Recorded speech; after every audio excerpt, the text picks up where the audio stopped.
अस्सलाम वालेकुम स्टूडेंट्स। आज का जो हमारा हॉट टॉपिक है वो है एस बी ए का। जैसा कि आपको पता है कल इंग्लिश का पेपर है। इंग्लिश के पेपर के हवाले से हम थोड़ी सी बात कर लेते हैं कि उसमें किस तरह की चीज़ें आएंगी जो कि एक्सपेक्टेड हैं। ठीक है, तो उसके बारे में बात करते हैं। Let's start. जी स्टूडेंट, सबसे पहले जो चीज़ आपको पेपर में आ सकती है एमसीक्यूज़ में, जो कि आपके ऑब्जेक्टिव में होते हैं, उसमें यूज़ ऑफ आर्टिकल। ठीक है जी।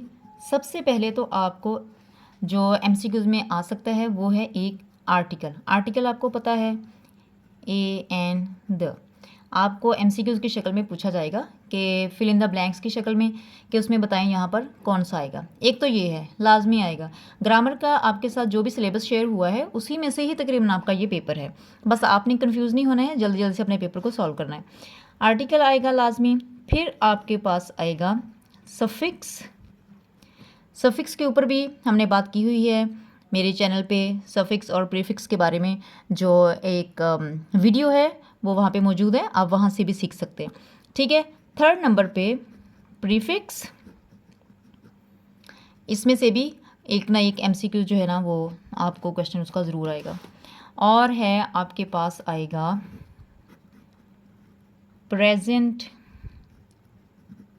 इंडेफिनिट टेंस, या चारों में से, मतलब प्रेजेंट टेंस के जो है प्रेजेंट इंडेफिनिट है, प्रेजेंट कॉन्टिन्यूस है, प्रेजेंट परफेक्ट और प्रेजेंट परफेक्ट कॉन्टिन्यूस। इनमें से किसी भी मतलब होगा वो प्रेजेंट का ही, उसका भी एक एमसीक्यू आ सकता है कि चार ऑप्शन है, इनमें से बताएं प्रेजेंट इंडेफिनिट है या कॉन्टिन्यूस है या वट एवर। वो आपने लाजमी एक प्रेजेंट टेंस को चेक कर लेना है। ठीक हो गया। फिर जो है एक आएगा आपको एपोस्ट्रोफी। एपोस्ट्रोफी क्या है कि किसी भी, अगर कोई सिंगुलर है उसकी पोजेशन या उसकी मलकियत अगर शो करनी है, तो जैसे ये नाउन है, अब मैंने कहना है कि अलीज़ बुक, यहाँ पे कॉमा लगाऊंगी, यहाँ पे एस लगाऊंगी, ये हो गया अलीज़, अली की बुक। ठीक हो गया।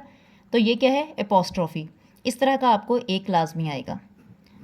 और आपको क्या आएगा, और आपको आएगा इम्पेरेटिव सेंटेंस। इम्पेरेटिव सेंटेंस का एक एमसीक्यू हो सकता है, वो भी लाजमी है। ये सारा वही चीज़ें हैं जो आपकी ग्रामर के पोर्शन में सिलेबस में दी गई हैं। इम्पेरेटिव सेंटेंस क्या होता है, उसकी एक सिंपल सी आपको एग्जांपल देती हूँ। ऐसा फिक्रा जो कि वर्ब से स्टार्ट हो। ठीक है, उसके शुरू में वर्ब आता है, लाइक स्पीक द ट्रूथ। अब ये क्या है, स्पीक क्या है, स्पीक एक वर्ब है, इसकी फॉर्म्स है ना, पहली form, second form, third form. Speak, spoke, spoken, उसी को वर्ब कहते हैं ना, जो कि एक्शन वर्ड है। अब यहाँ पर स्पीक है, अगर हो open the door, close the window, तो ये देखें ये सारे ओपन और क्लोज ये भी उसके साथ आ रहे हैं वर्ब के साथ। तो ये होते हैं इम्पेरेटिव सेंटेंस, जिसके अंदर कोई ना कोई ऑर्डर दिया गया हो, किसी चीज़ से मना किया जा रहा हो, ये होते हैं इम्पेरेटिव हो गए। ठीक है जी। नंबर 7 पे आपको आएगा एट्रीब्यूटिव एडजेक्टिव।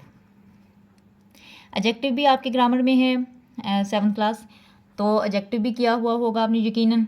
एडजेक्टिव में एट्रीब्यूटिव एडजेक्टिव क्या है, ऐसा नाउन जिसके साथ किसी भी एडजेक्टिव को एट्रीब्यूट किया जाए, उसके साथ उसकी बताया जाए कि ये नाउन किस टाइप का है, किस तरह का है, एट्रीब्यूटिव एडजेक्टिव है। तो आपने वो चारों ऑप्शंस को देख लेना है और उसमें देखना है कि एडजेक्टिव कहाँ पे है।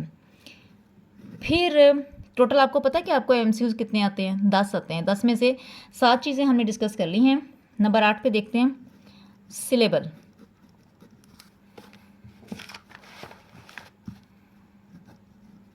सिलेबल का भी एक एमसीक्यू हो सकता है कि वो क्वेश्चन लाजमी आपको आए। सिलेबल का हमने बहुत दफ़ा पहले भी किया हुआ है कि सिलेबल क्या होता है। सिलेबल का बहुत ही सिंपल सा जो उसको देखने का तरीका है ना, वो ये है कि आपने उस लफ्ज़ को बोल के देखना है कि हर जहाँ पर आप लफ्ज़ बोल रहे हैं वाउल की साउंड उसमें आ रही है। जहाँ जहाँ वाउल की साउंड है समझे वही वही उसके सिलेबल है। Like beautiful. ब्यू में देखिए यू की भी साउंड आ रही है, टी में ई की साउंड आ रही है, ई टी, और फुल में FUL, इसमें यू की साउंड है जो कि ओ की साउंड आ रही है। तो ये इस तरह से इसमें बन गए 3 आपके सिलेबल बन गए। तो आपने सिलेबल को इस तरह से चेक कर लेना है और फिर उसके आपने ऑप्शन पे टिक लगानी है। ये हो गए आपके 8 हो गए। नंबर 9 पे क्या है हमारे पास? नंबर 9 पे होगा मे बी कोई interrogative. Please ignore my writing because इस टाइम मैं बहुत जल्दी जल्दी में बना रही हूँ क्योंकि आपका सुबह पेपर है, तो कोई चीज़ मिस ना हो जाए। इंटेरोगेटिव सेंटेंस कोई भी, इसका बहुत ही आसान सा तुक्का है जो आपको बताने लगी हूँ मैं, कि आपके पास अगर 4 ऑप्शन है ना, चारों ऑप्शन में आपने ध्यान देना है कि किसके एंड पे क्वेश्चन मार्क है, ये सवालिया निशान, जिसके एंड पे सवालिया निशान लगा है ना, समझो वही इंटेरोगेटिव सेंटेंस है। मतलब जिसमें कोई ना कोई सवाल पूछा जा रहा हो, ये सवालिया निशान वहीं पे लगाते हैं ना जहाँ पे कोई सवाल होता है। ठीक है, ये आपके हो गए 9। और एक हो सकता है कैपिटलाइजेशन। जैसे आपको कोई 4 अगर आपको ऑप्शन दिए गए हैं कि उनमें से किसी का फ़र्ज़ करें किसी का नाम है अली, अहमद, लाहौर, तो आपने ध्यान देना है कि जो कि प्रॉपर नाउन हैं क्या वो बड़े हैं, क्या वो कैपिटल लिखे हुए हैं। जैसे यहाँ पर अली है लेकिन ए जो इसका है ये क्योंकि प्रॉपर नाउन है, नाम है किसी का, तो इसका ए कैपिटल होना चाहिए था, एल कैपिटल होना चाहिए था।